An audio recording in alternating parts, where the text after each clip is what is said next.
হলো ছোটবেলা থেকে শুনে আসছি এক ওয়াক্ত নামাজ ছেড়ে দিলে 2 কোটি বা তার চেয়ে বেশি সময় জাহান্নামের আগুনে থাকতে হবে। এটা কতটুকু সহি? ভাই, এই মর্মে একটা কথা আপনারা ছোটবেলা থেকে শুনে আসছেন, আমরাও সবাই শুনে আসছি। সেটা হলো এক ওয়াক্ত নামাজ কাজা করলে, এক ওয়াক্ত নামাজ না পড়লে তাহলে সেই ক্ষেত্রে 2,88,00,000 বছর জাহান্নামের আগুনে পোড়াইতে হবে, এক ওয়াক্ত নামাজ কাজার কারণে, ছাড়ার কারণে। এই কথা শুনছেন না আপনারা?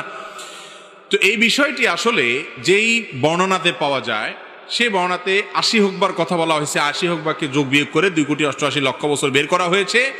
এটা ফাজাইলে আমালে শেখুল হাদিস জাকারিয়া রহমতুল্লাহ আলাইহি উল্লেখ করে এরপরে বলেছেন এই মর্মে হাদিস বিভিন্ন বইতে লেখা আছে, কিন্তু আমি কোথাও পাই নাই।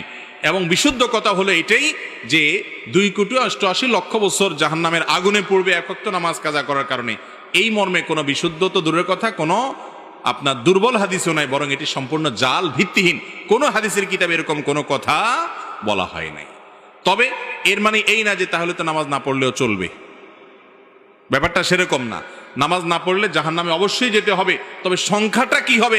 এর বেশিও হতে পারে, এর কমও হতে পারে। আযাবের সংখ্যাটা এরকম ফিক্স যে সংখ্যা এখানে বলা আছে এরকমটি হাদিসে বর্ণিত হয় নাই। এর চেয়ে বেশিও হতে পারে, কমও হতে পারে।